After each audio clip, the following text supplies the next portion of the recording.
Бројните дождови и појавата на град предизвикаа пустош во село Ларци. Велат дека вадите за Оризот се уште не се исчистени од страна на водостопанство, а штетите се катастрофални. Изгледа дека институциите немат слух за проблемот со кој се соочуваат жителите на селото.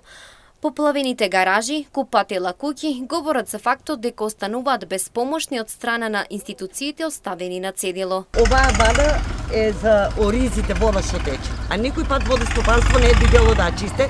Мажу ми почина, понапред ја чистече. Од како почина, јас жена сама, како можеш наги трските и толку, па изникна шавар. Не изчистена ништо.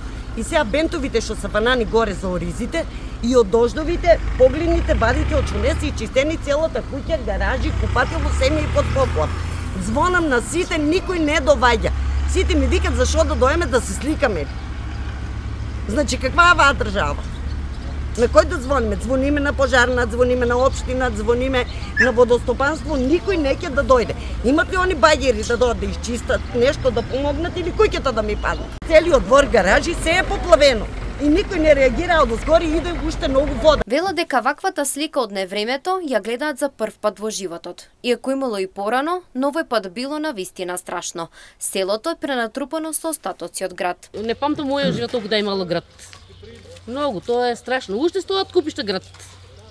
Там до тоа, утравите усе, тоа град чудо. Мост требаше да направат, не го направија. Овај канал барам 100 метра да е по целото трапеза. И надолу да се очистат, и вади се, но ова не шолич. По укажаниот проблем се обидовме да го контактираме градоначалникот, но беше недостапен за одговор на проблемот.